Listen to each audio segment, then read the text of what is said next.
O mercado de planos de saúde no Brasil está registrando uma alta de reclamações. Quem aí de casa já teve uma dor de cabeça com o plano de saúde, hein? Vamos ao vivo aqui com o repórter Neto Mota, que vai explicar quais são as principais reclamações dos consumidores e o que fazer nesses casos. Neto.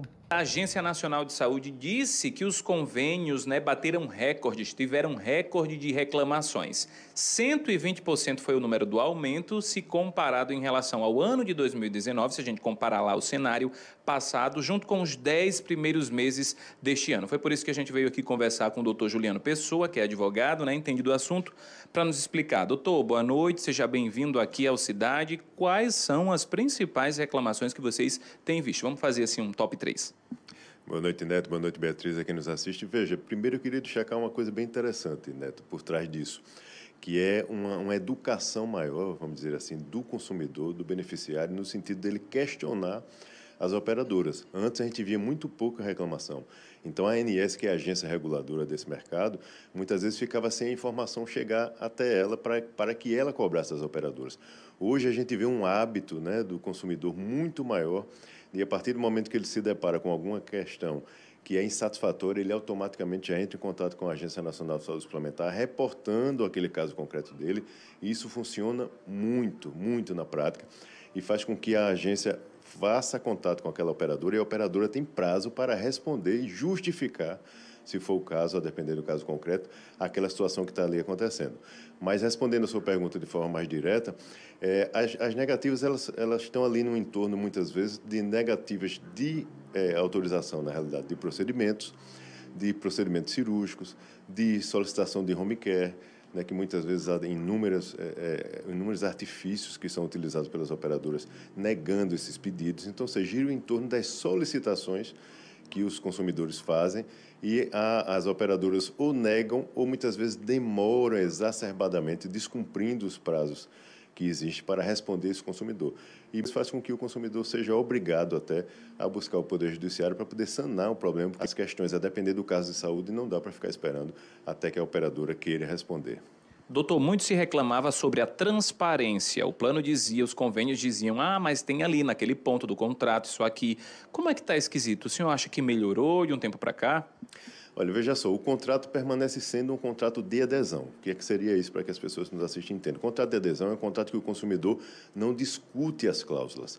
Ou ele faz adesão àquele contrato da forma que ele está, ou ele não faz adesão, simples assim.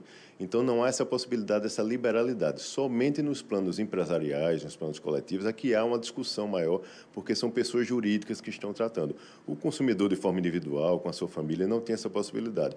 Então, infelizmente, ainda há muito esse tipo de situação. Por quê? Quem faz a venda, na maioria das vezes, são as corretoras que propagam em diversos planos de várias operadoras e eles ou não recebem um treinamento adequado ou não repassam toda a informação a depender da situação. O consumidor é surpreendido no curso já da relação com aquela operadora. Mas é importante que, caso isso aconteça, Neto, as pessoas, como nós falamos no início, faça contato com a Agência Nacional, reporte esse caso, busque aqui na nossa cidade e no nosso estado os órgãos de proteção e defesa do consumidor para também levar essa situação e ver se há algum tipo de intervenção para poder receber ajuda. A operadora está muito bem assessorada juridicamente e o consumidor lá na ponta ele está sozinho, então é importante que ele busque ajuda rapidamente. Acabamos de entrar em 2024 e algumas novidades devem começar a valer pelo menos até o meio do ano. Qual a recomendação para que o cliente possa ficar bem resguardado e evitar problema? Olha, veja só, inclusive esse ano nós teremos uma novidade interessantíssima. A partir do dia 1º de março, para você ter ideia, passará a vigorar uma nova resolução da Agência Nacional de Saúde Suplementar que trata sobre a questão de portabilidade sem cumprimento de carência, por exemplo.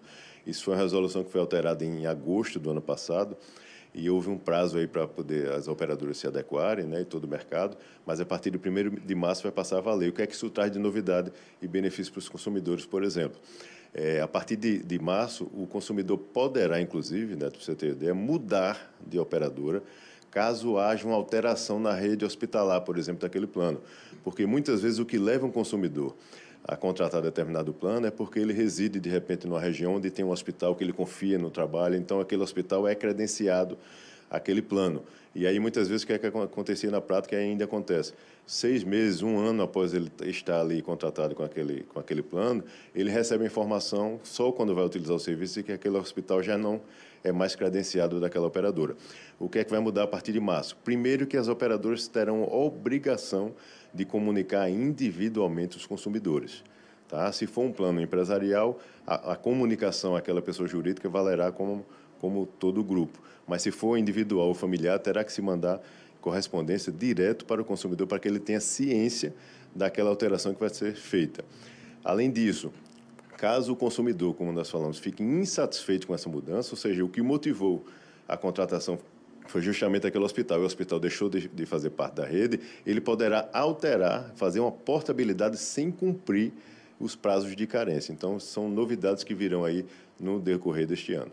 Doutor Juliano, muito obrigado pelas informações. Beatriz, vale a pena reforçar, né? Vamos lá, vamos ler, vamos agora, acabamos de entrar no novo ano, vamos saber o que é que vai mudar, até para que a gente possa cobrar, caso tiver que fazer essa cobrança, né? A gente cobrar o que está lá, de fato, nesse contrato de adesão que o doutor acabou de falar. Volto para você. Muito obrigada, é um assunto muito pertinente. As pessoas hoje se preocupam realmente em pagar, muitas vezes caro, para ter acesso aos benefícios e à segurança que um plano de saúde oferece, mas muitas vezes tem problemas, tem que acionar a justiça e ficam de olho aí nas atualizações desse mercado, como essa resolução que o doutor Juliano acabou de mencionar, né, que pode permitir no futuro realmente a mudança de plano sem cumprimento do prazo de carência, seguindo aí alguns critérios, não é isso? Então a gente fica aguardando essas mudanças para sempre manter o nosso telespectador atualizado. Doutor Juliano, muito obrigada mais uma vez pela participação aqui no Cidade AL. Obrigada, viu, Neto, também.